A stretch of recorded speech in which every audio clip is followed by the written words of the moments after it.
السلام علیکم ورحمۃ اللہ وبرکاتہ۔ فرض علوم کورس میں ہم وضو کی تفصیلات پڑھ رہے تھے، جس میں ہم نے وضو کے فرائض، پھر اس کے بعد وضو کی سنتیں اور وضو کے مستحبات ہم نے وہ جان لیے تھے۔ اب انشاءاللہ آپ کے سامنے مکروہات وضو، یعنی وہ کام جن سے مکروہ ہو جاتا ہے وضو، یا وضو کی جو اقسام ہیں وہ بیان کریں گے، اور یہ وہ تفصیلاً بیان کریں گے، اور وہ چیزیں بھی بیان کریں گے جن سے وضو ٹوٹ جاتا ہے اور جن چیزوں سے وضو نہیں ٹوٹتا۔ تو آئیں سب سے پہلے مکروہات وضو ہم بیان کرتے ہیں۔ تو یاد رکھ لیں، وضو کرنے والے کے لیے 6 چیزیں وہ مکروہ ہیں۔ نمبر 1، ضرورت سے زیادہ پانی خرچ کرنا۔ تو یہ ضرورت سے زیادہ پانی خرچ کرنا یہ مکروہ ہے، ناپسندیدہ عمل ہے۔ نمبر 2، پانی ضرورت سے کم استعمال کرنا، یعنی جو ضرورت ہے اس سے بھی کم استعمال کرنا۔ مثلا عام بندہ جس طرح وضو کرتا ہے، تو دوسرا آدمی وہ وضو اس طرح کرے جس طرح آدمی جسم پہ تیل چپڑتا ہے، اس طرح پانی کے ساتھ وضو کرے، تو یہ بھی یہ بہت زیادہ ہی کم استعمال کر رہا ہے، کیونکہ تمام انسانوں کے لیے پانی کی مقدار برابر نہیں ہو سکتی، کیونکہ کوئی آدمی موٹا ہوتا ہے، کوئی پتلا، کوئی چھوٹا ہوتا ہے تو کوئی بڑا۔ اسی طرح موسم کا بھی فرق ہوتا ہے، تو لہٰذا آدمی کی ضرورت کو سامنے رکھتے ہوئے کم یا زیادہ کا تعین کیا جا سکتا ہے کہ اس آدمی کے لیے اتنا پانی ہے، اس کے لیے اتنا پانی ہے۔ اسی طرح نمبر 3، پانی چہرے پر زور زور سے مارنا۔ اکثر دیکھا گیا ہے کہ وضو کرتے وقت آدمی وہ زور زور سے منہ پہ پانی مارتے ہیں، اس کے چھینٹے ساتھ والے بندے بھی جا رہے ہوتے ہیں۔ اگر ساتھ بندہ نہ بھی ہو تو زور سے منہ پہ چھینٹے مارنا یہ مکروہ ہے۔ اس کے علاوہ دنیاوی گفتگو کرنا، وضو کے دوران دنیاوی گفتگو نہیں کرنی چاہیے۔ اس کے علاوہ نمبر 5، بغیر عذر کے دوسرے سے مدد لینا۔ ایک آدمی بالکل ٹھیک ٹھاک ہے، وضو کرنے کے لیے کسی کو کہتا ہے کہ ذرا سا یہ پائپ پکڑ لیں، یا ذرا سا یہ تھوڑی دیر یہ لوٹا پکڑیں اور پانی ڈالیں، تو یہ بھی مکروہ ہے۔ 3 بار نئے پانی سے سر کا مسح کرنا۔ سر کا مسح ہوتا ہے 1 دفعہ کر لینا، 3 بار کریں گے تو وہ پھر چیز جس جگہ پہ مسح کر رہے ہیں وہ 3 بار جب اس کے اوپر وہ ہاتھ گیلا کر کے پھیریں گے تو وہ دھونے کے حکم میں آ جائے گا، مسح کے حکم میں نہیں آئے گا۔ اس وجہ سے مسح وہ 1 دفعہ کیا جاتا ہے، نہ کہ 3 بار کیا جاتا ہے۔ اب اس کے بعد ہے وضو کی اقسام۔ یاد رکھیں کہ وضو کی 3 قسمیں ہیں۔ نمبر 1 فرض، نمبر 2 واجب، اور نمبر 3 مستحب۔ فرض، بے وضو جب نماز پڑھنے کا ارادہ کرے تو اس پر وضو کرنا فرض ہے، چاہے نفلی نماز ہو، چاہے نماز جنازہ کے لیے ہو، یا سجدہ تلاوت کے لیے ہو، یا قرآن پاک کو ہاتھ لگانے کے لیے۔ چاہے وہ ایک آیت کو ہی ہاتھ لگانا ہو تو وضو کرنا فرض ہے، بغیر وضو کے ہاتھ نہیں لگا سکتا، کیونکہ قرآن کریم میں یہ بتا دیا گیا ہے کہ اللہ تعالیٰ نے قرآن کریم میں فرمایا، یا ایھا الذین آمنوا اذا قمتم الی الصلاۃ فاغسلوا وجوہکم، کہ اے ایمان والو جب تم نماز کا ارادہ کرو تو تم وضو کر لیا کرو، فاغسلوا وجوہکم، اپنے چہروں کو دھو لیا کرو، اور آخر تک یہ آیت پڑھیں تو یہ 4 فرائض آ جاتے ہیں۔ اور اسی طرح ایک حدیث پاک میں آتا ہے کہ اللہ تعالیٰ وضو کے بغیر نماز قبول نہیں کرتا، اور نماز جنازہ بھی نماز ہے اور سجدہ تلاوت بھی نماز کی طرح ہے، اگرچہ یہ دونوں کامل نماز نہیں ہیں، تاہم نماز ہونے کی وجہ سے ان کے لیے وضو فرض ہے۔ اور قرآن پاک کو طہارت کے بغیر ہاتھ لگانے سے قرآن پاک میں منع کیا گیا ہے۔ اللہ تعالیٰ نے ارشاد فرمایا، لا یمسہ الا المطہرون، اس قرآن پاک کو صرف پاک لوگ ہاتھ لگائیں۔ تو ان باتوں سے ہمیں پتہ چلتا ہے کہ نماز کے لیے اور یہ جتنی چیزیں بیان کی ہیں ان کے لیے وضو کرنا فرض ہے۔ اب دوسری چیز واجب، کعبۃ اللہ کا طواف کرنے کے لیے وضو کرنا یہ واجب ہے۔ نبی اکرم صلی اللہ تعالیٰ علیہ وآلہ وسلم نے ارشاد فرمایا، بیت اللہ شریف کے گرد طواف نماز کی طرح ہے، تو البتہ تم اس میں گفتگو کرتے ہو، لہٰذا جو آدمی طواف کے دوران گفتگو کرے وہ اچھی باتیں کرے، یعنی بری گفتگو نہ کرے، اچھی گفتگو کرے، چونکہ قرآن کریم میں اللہ تعالیٰ نے ارشاد فرمایا ہے، وَلْيَطَّوَّفُوا بِالْبَيْتِ الْعَتِيقِ، تو یہاں پہ کہ وَلْيَطَّوَّفُوا بِالْبَيْتِ الْعَتِيقِ، کہ پاکیزہ گھر کا طواف کرو، تو یہاں پہ مطلق طواف کا حکم دیا گیا ہے، وضو کی قید اس آیت میں نہیں ہے۔ اور حدیث شریف میں طواف کو وہ نماز کی طرح قرار دیا گیا ہے، تو لہٰذا طواف کے لیے وضو فرض نہیں ہوگا، کیونکہ یہاں پہ قرآن میں اس کا حکم نہیں ہے، البتہ واجب ہوگا تاکہ قرآن کے مطلق پر بھی عمل ہو جائے اور حدیث شریف پر بھی عمل ہو جائے۔ اس کے بعد ہے مستحب، باوضو ہونے کے باوجود رات کو سونے کے لیے، یعنی رات کو سونے سے پہلے وضو کر لینا، یہ مستحب عمل ہے۔ اگر وضو ہے تو ٹھیک ہے، نہیں ہے تو وضو کر کے سوئیں تو یہ مستحب عمل ہے، کیونکہ وضو گناہوں کا کفارہ ہے اور نیند ایک قسم کی موت ہے، لہذا سونے سے پہلے وضو کر لیا جائے تو صغیرہ گناہ مٹ جائیں گے، اور اگر اسی نیند کی حالت میں موت آ جائے تو بارگاہ خداوندی میں پاک و صاف حاضر ہوگا۔ دوسرا مستحب یہ ہے کہ نیند سے بیدار ہونے پر، یعنی آدمی نیند سے بیدار ہوتا ہے تو اس وقت بھی وضو کر لینا چاہیے، کیونکہ نیند کے بعد دوبارہ زندگی نصیب ہوتی ہے، لہذا وضو کر کے طہارت کے ساتھ اللہ تعالیٰ کا شکر ادا کیا جائے۔ اس کے بعد ہے ہمیشہ باوضو رہنے کے لیے، یعنی دن میں کسی وقت بھی وضو ٹوٹ جاتا ہے تو پھر وضو کر لیں تاکہ ہمیشہ باوضو رہیں۔ حدیث شریف میں ہے کہ نبی اکرم صلی اللہ علیہ وسلم نے خواب میں دیکھا کہ آپ جنت میں داخل ہوئے اور حضرت بلال رضی اللہ تعالی عنہ آپ کے آگے آگے تھے اور ان کے جوتے کی آواز آپ نے سنی۔ حضرت بلال سے اس بارے میں پوچھا گیا تو انہوں نے فرمایا، میں جب بھی بے وضو ہوتا ہوں تو تازہ وضو کر لیتا ہوں۔ تو معلوم ہوا کہ ہر وقت باوضو رہنے کی بہت زیادہ فضیلت ہے، یعنی حضور علیہ الصلوۃ والسلام نے جنت میں حضرت بلال کی آواز سنی، جوتوں کی آہٹ سنی، تو اس سے یہ پتہ چلتا ہے کہ جو آدمی باوضو ہمیشہ رہتا ہے تو اس کی بہت بڑی فضیلت ہے۔ اس کے علاوہ وضو پر وضو کرنے کے لیے اگرچہ آدمی کا وضو ہو اور عبادت مقصودہ کر سکتا ہے، مثلا نماز وغیرہ، لیکن وہ دوسری نماز کا وقت آ جاتا ہے اور دوبارہ وہ وضو کرتا ہے تو یہ وضو نور علی نور ہوگا، تاکہ اس کے منہ سے اگر کوئی ایسی بات نکل گئی ہے کہ جو ہے وہ درست نہیں تھی تو اس کے لیے اب دوبارہ وضو کر رہا ہے تو یہ نور علی نور ہوگا، وگرنہ اسی وضو میں نماز پڑھ لے تو اس میں کوئی بھی حرج نہیں ہے۔ اسی طرح غیبت، جھوٹ، چغلی اور ہر قسم کے گناہ، برے اشعار کہنے پر، یعنی غیبت، چغلی، جھوٹ اور تمام گناہ نیز برے اشعار کا پڑھنا بھی گناہ ہے اور وضو گناہوں کا کفارہ ہے، تو اس طرح کی باتوں کے بعد اگر وضو کر لیں گے تو ظاہری بدن بھی پاک و صاف ہو جائے گا۔ نماز سے باہر کہکہ لگانا، یعنی اتنی آواز سے ہنسنا کہ سارے آواز سن لیں، اتنی آواز سے، اتنی اونچی آواز سے ہنسنا۔ نماز کی حالت میں اگر کسی نے کہکہ لگایا تو اس کا وضو ٹوٹ جاتا ہے، لہذا نماز سے باہر لگانے کی صورت میں وضو کر لینا اچھا ہے لیکن وضو ٹوٹتا نہیں ہے۔ اس طرح میت کو غسل دینے کے بعد، میت کو غسل دیا اس کے بعد وضو کرنا یہ مستحب ہے، فرض یا واجب نہیں ہے۔ اکثر لوگ یہ کرتے ہیں کہ جو میت کو غسل دیتا ہے تو اس کو کہتے ہیں بھائی اب تم پہ غسل فرض ہو چکا ہے، تو وہ غلط بات کرتے ہیں۔ انہیں یہ مسئلہ بتانا چاہیے کہ میت کو غسل دینے کے بعد خود غسل کرنا یہ مستحب عمل ہے، کر لیا جائے تو ثواب ہے، نہ کیا جائے تو یہ گناہ نہیں ہے۔ اس کے بعد 12 اور اسے اٹھانے کے بعد، یعنی مردے کو اٹھانے وغیرہ کے بعد جو ہے دوبارہ، اور یہاں پہ کیونکہ امام احمد بن حنبل رحمۃ اللہ تعالی علیہ کے نزدیک میت کو اٹھانے سے وضو واجب ہو جاتا ہے، لہٰذا یہاں پہ علماء کا اختلاف ہے، تو علماء کے اختلاف سے نکلنے کے لیے بھی یہ وضو کر لینا یہ بہتر ہے۔ ہر نماز کے وقت کے لیے، یعنی جیسے ہی نماز کا وقت ہوتا ہے تو تازہ وضو کر لیں تاکہ نماز کی عظمت میں مزید اضافہ ہو جائے اور دل میں جو ہے وہ نماز کا وقار پیدا ہو اور یوں جو ہے تقوی و طہارت نصیب ہو۔ اس طرح غسل جنابت سے پہلے، یعنی غسل جنابت کرنے لگے ہیں یا کوئی بھی غسل کرنے لگے ہیں تو اس سے پہلے اگر وضو بنا لیں اور اس کے بعد غسل کریں تو یہ بھی بہت اچھا یعنی مستحب عمل ہے۔ جنبی آدمی کے لیے کھانے پینے، سونے اور جماع کا ارادہ کرتے وقت، یعنی اگر جنبی آدمی کھانے سے پہلے اور جماع وغیرہ کے لیے فی الحال غسل کی صورت میں اسے جو ہے وہ تاخیر ہو رہی ہے تو وہ کھانے پینے کے لیے جو ہے وضو کر لے، یعنی اس نے رات کو بیوی کے ساتھ ہم بستری کی ہے، اب کوئی چیز کھانا چاہتا ہے یا پینا چاہتا ہے تو بہتر یہ ہے کہ وہ اچھی طرح جو ہے وضو کر لے اور اس کے بعد جو ہے وہ کوئی چیز کھا پی لے۔ اسی طرح اگر دوبارہ بھی اپنی بیوی کے ساتھ ایک رات میں دوسری مرتبہ بھی جماع کرنا چاہتا ہے، ہم بستری کرنا چاہتا ہے تو درمیان میں وضو کر لے گا، دونوں وضو کر لیں تو یہ بہتر عمل ہے اور حدیث پر عمل ہو جائے گا اور یہ مستحب عمل ہے۔ اس کے علاوہ غصے کے وقت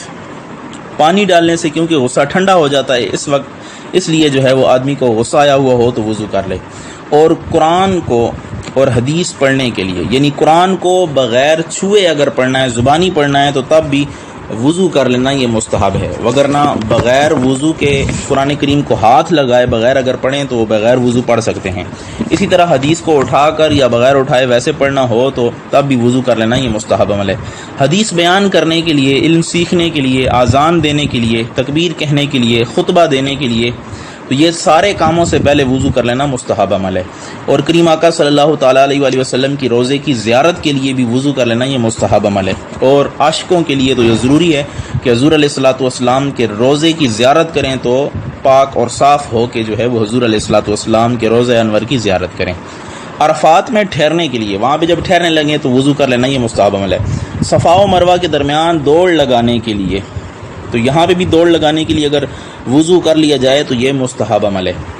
اونٹ کا بنا ہوا گوشت کھانے کے بعد، بنے ہوئے گوشت کھانے کے بعد ائمہ کے نزدیک وضو ٹوٹ جاتا ہے، اور اسی طرح بعد فقہا کے نزدیک جو ہے وہ وضو نہیں ٹوٹتا۔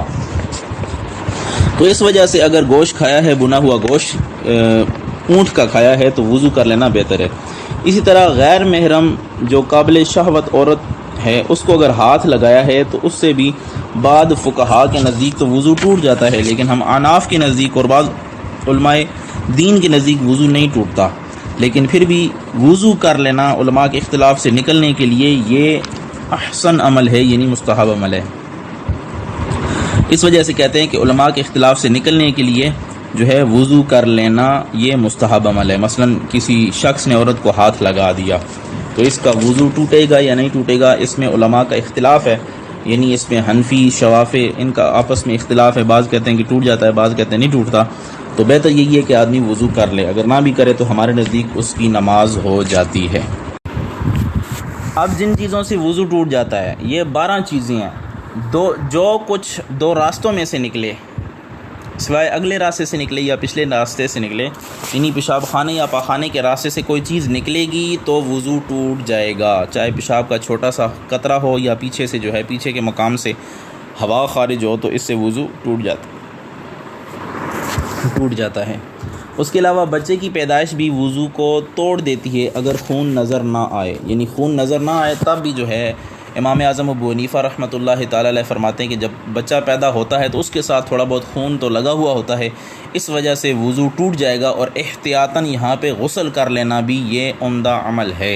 یعنی احتیاطاً امام اعظم ابو حنیفہ رحمۃ اللہ تعالی علیہ کے نزدیک غسل کر لینا چاہیے، کہ کیونکہ تھوڑا بہت خون جو ہے وہ بچے کے ساتھ لگ کے نکل آتا ہے، اگر بعد میں خون نہ بھی نکلا تب بھی غسل کر لینا یہ احتیاط ہے۔ اس کے علاوہ 2 راستوں کے علاوہ کسی جگہ سے بہنے والی نجاست کا نکلنا، مثلا خون اور پیپ وغیرہ، مثلا خون اور پیپ جو ہے وہ کسی جگہ سے نکلی اور بہہ پڑی تو یہ وضو کو توڑ دے گی۔ کھانے، پانی اور جمے ہوئے خون یا صفرا کی جب کہ منہ بھر کے آئے، اور وہ منہ بھرنا یہ ہے کہ تکلیف کے بغیر اس پر منہ بند نہ کیا جا سکے، تو اس کو روکا نہ جا سکے، تو یہ صحیح قول کے مطابق وضو ٹوٹ جائے گا۔ یا اگر متفرق کا سبب ایک ہو تو اسے جمع کیا جائے تو ایک منہ بھر کر کے بنتی ہے تو اس سے بھی وضو ٹوٹ جائے گا، مثلا لگاتار جو ہے وہ 3-4 بار کے آئی، اتنی تھی کہ منہ بھر کے ہو سکتی ہے تو پھر اس سے بھی وضو ٹوٹ جائے گا۔ اور اگر ایک ہی مجلس میں نہ آئی بلکہ ایک آئی پھر 10 منٹ بعد دوسری آئی تو اس طرح پھر وضو نہیں ٹوٹے گا اگر منہ بھر کر نہ ہوئی تو۔ تھوک پر غالب آنے والا یا اس پر برابر خون، یعنی اگر رنگ سرخ ہے تھوک کا تو خون غالب ہوگا، جبکہ زرد ہونے کی صورت میں تھوک غالب شمار ہوگا۔ نیز یہ بات مسوڑوں سے نکلنے والے خون کے بارے میں ہے۔ سر سے اترنے یا معدے سے چڑھنے والا خون تھوڑا ہو یا زیادہ وضو کو توڑ دیتا ہے۔ کسی آدمی نے تھوک پھینکا، اس کا رنگ جو ہے وہ سرخ ہے یا زیادہ زرد ہے تو پھر جو ہے اس کا وضو ٹوٹ جائے گا۔ اگر سفید ہے، تھوک غالب ہے، خون کم ہے تو پھر وضو نہیں ٹوٹے گا۔ نیند جس نے مقت کو زمین پر قرار حاصل نہ ہو، کیونکہ اس صورت میں اعضاء کے ڈھیلے پڑ جانے کی وجہ سے ہوا کے نکلنے کا احتمال ہوتا ہے، تو اس وجہ سے اس سے وضو ٹوٹ جاتا ہے۔ یعنی اگر کسی آدمی نے بیٹھے ہوئے جو ہے وہ نیند کی، یعنی بیٹھے ہوئے سو گیا اور اس کی مقت زمین سے اٹھ گئی تو اس کا وضو ٹوٹ جائے گا۔ سونے والے کی سرین کا جاگنے سے پہلے اٹھ جانا اگرچہ وہ نہ گرے، ظاہر مذہب کے مطابق۔ تو یہاں پہ بھی یہی ہے کہ اس صورت میں بھی جاگنے سے پہلے اعضاء ڈھیلے پڑ گئے، لہٰذا ہوا نکلنے کا احتمال ہو گیا تو یہاں پہ بھی وضو ٹوٹ جائے گا۔ اگر سرین ابھی زمین سے نہیں اٹھی تھی کہ بندہ جاگ گیا تو پھر اس کا وضو نہیں ٹوٹے گا۔ اسی طرح بے ہوشی، جنون، نشہ، تو ان تمام چیزوں سے، یا بالغ آدمی کا جاگتے ہوئے رکوع و سجود والی نماز میں زور زور سے ہنسنا، اگرچہ اس نے قہقہے کے ساتھ نماز سے باہر آنے کا ارادہ کیا ہو، تو اس صورتوں میں بھی وضو ٹوٹ جائے گا، کیونکہ قہقہہ نجاست نہیں ہے، لیکن چونکہ کریم آقا صلی اللہ تعالیٰ علیہ وآلہ وسلم نے کچھ لوگوں کو رکوع و سجود والی نماز میں یہ قہقہہ لگاتے ہوئے دیکھ کر وضو ٹوٹنے کا حکم فرمایا، تو لہٰذا یہ خلاف قیاس ہونے کی وجہ سے ہر جگہ ناقص وضو نہ ہوگا، یعنی عام صورت حال میں اگر کوئی اونچی آواز سے ہنستا ہے، قہقہہ لگاتا ہے، تو وہ ناقص وضو نہیں ہوتا، لیکن نماز سے باہر یا نماز جنازہ میں زور زور سے ہنسنے سے جو ہے وضو نہیں ٹوٹے گا، لیکن اگر نماز کے اندر جو ہے وہ ہنستا ہے تو پھر اس صورت میں جو ہے اونچی آواز سے قہقہہ لگاتا ہے تو اس کی نماز ٹوٹ جائے گی۔ اور اگر کوئی شخص جان بوجھ کر نماز سے باہر آنے کے لیے سلام کی جگہ یہ قہقہہ لگا دیتا ہے اور اسے یہ خروج بسنی کہتا ہے، تب بھی اس کا وضو ٹوٹ جائے گا اور نماز بھی درست ہو جائے گی۔ اس کے بعد نمبر 12، منتشر اعلیٰ تناسل کا عورت یا مرد کی شرمگاہ کو کسی پردے کے بغیر چھونا، یعنی اگر دونوں شرمگاہوں کے درمیان کوئی کپڑا وغیرہ نہ ہو یا ایسا باریک کپڑا ہو جو حرارت سے مانے نہیں، یعنی دونوں کی جو گرمی ہے یا دونوں کی جو گرمائش یا حرارت ہے وہ نہیں رک سکتی، تب بھی وضو ٹوٹ جاتا ہے۔ اگر دو مرد یا عورتیں اپنی شرمگاہ کو ایک دوسرے سے باہم ملائیں تب بھی وضو ٹوٹ جائے گا، اور اس کو مباشرت فاحشہ کہتے ہیں۔ تو یہ وہ چیزیں تھیں جن سے وضو ٹوٹ جاتا تھا، تو اب وہ چیزیں بیان کی جائیں گی جن سے وضو نہیں ٹوٹتا۔ 10 چیزوں سے وضو نہیں ٹوٹتا۔ خون یا پیپ کا ظاہر ہونا جو اپنی جگہ سے جاری نہیں ہوا، یعنی خون اور پیپ جسم سے کہیں سے نکلا، ابھرا، چمکا لیکن بہا نہیں تو وضو نہیں ٹوٹے گا۔ خون جاری ہوئے بغیر جسم سے گوشت کا گرنا، جیسے عرق مدنی، جیسے فارسی میں رشتہ کہتے ہیں اور اسے ہندی یا پنجابی زبان میں نارو کہتے ہیں، جو بچے کی پیدائش کے وقت ایک نالی کی صورت میں اس کی ناف کے ساتھ ہوتا ہے، تو اس نالی کے ذریعے بچہ ماں کے پیٹ میں خون سے خوراک حاصل کرتا ہے، تو یہ اگر گوشت کا ٹکڑا یا جسم کا یہ حصہ جو ہے وہ آہستہ آہستہ گرنا شروع ہو جاتا ہے تو اس سے وضو نہیں ٹوٹتا، لیکن اگر اس سے خون جاری ہو گیا تو پھر وضو ٹوٹ جائے گا۔ زخم، کان اور ناک سے کیڑے کا نکلنا، تو کیڑے کی نکلنے کی وجہ سے بھی وضو نہیں ٹوٹے گا۔ اعلیٰ تناسل کو ہاتھ لگانا، یہ بھی جسم کا ایک حصہ ہے، تو اس کو اگر کسی نے ہاتھ لگا دیا تو وضو نہیں ٹوٹے گا۔ عورت کو ہاتھ لگانا، اگر کسی نے عورت کو ہاتھ لگا لیا تو اس سے بھی وضو نہیں ٹوٹے گا۔ جو منہ بھر کر نہ آئے، یعنی ایسی الٹی جو منہ بھر کر نہ ہو تو اس سے بھی وضو نہیں ٹوٹتا۔ بلغم کی اگرچہ زیادہ ہو، بلغم کی کسی کو ہوئی، منہ بھر کر ہوئی یا جتنی بھی ہوئی، تو اس سے بھی وضو نہیں ٹوٹے گا۔ سوئے ہوئے آدمی کا جھک جانا کہ زمین سے مقد کے اٹھ جانے کا محض احتمال ہو، یقین نہ ہو۔ کوئی آدمی سویا ہوا تھا اور اس کو جو ہے وہ اونگ آئی، نیچے ہوا، لیکن اس کی مقد جو ہے زمین سے نہ اٹھی اور اسے یہ احتمال تھا کہ اٹھ گئی لیکن یقین یہ تھا کہ نہیں اٹھی، تو اس سے بھی وضو نہیں ٹوٹے گا۔ ایسے آدمی کی نیند جس کی مقد زمین سے لگی ہوئی ہے، اگرچہ اس نے ایسی چیز سے ٹیک لگا رکھی ہو کہ اسے ہٹایا جائے تو گر پڑے، تو ان دونوں صورتوں میں ظاہر مذہب یہی ہے کہ اس کا وضو نہیں ٹوٹے گا۔ اسی طرح نمازی کا رکوع و سجود کی حالت میں سو جانا، جبکہ یہ دونوں رکوع و سجود سنت کے مطابق ہوں، تو سنت طریقے پر رکوع و سجدے کی صورت میں چونکہ اعضاء مکمل طور پر ڈھیلے نہیں ہوتے، لہٰذا اسے اس طرح جو ہے وہ ہوا نکلنے کے قائم مقام قرار نہیں دیا جا سکتا۔ تو نبی کریم صلی اللہ تعالیٰ علیہ وآلہ وسلم نے فرمایا، اس آدمی پر وضو واجب نہیں ہوتا جو بیٹھے ہوئے، کھڑا ہو کر یا سجدے کی حالت میں سو جائے، تو جب تک وہ زمین یا چارپائی وغیرہ پر پہلو نہ لگائے، اور جب پہلو کے بل لیٹے گا تو اعضاء ڈھیلے ہو جائیں گے اور اس طرح جو ہے وہ وضو ٹوٹ جائے گا، وگرنہ سجدے کی حالت میں یا رکوع کی حالت میں اگر کوئی سنت کے مطابق کر رہا ہے اور سو گیا ہے تو اس کا وضو نہیں ٹوٹے گا۔ تو یہ ساری چیزیں وہ تھیں کہ جن سے وضو نہیں ٹوٹتا۔ اب انشاءاللہ آگے جو ہے وہ غسل کی ہم تفصیلات جو ہے وہ جانیں گے، جس میں غسل کے فرائض، غسل کی سنتیں اور کن چیزوں سے غسل واجب ہوتا ہے اور کن چیزوں سے غسل واجب نہیں ہوتا۔ السلام علیکم ورحمۃ اللہ وبرکاتہ۔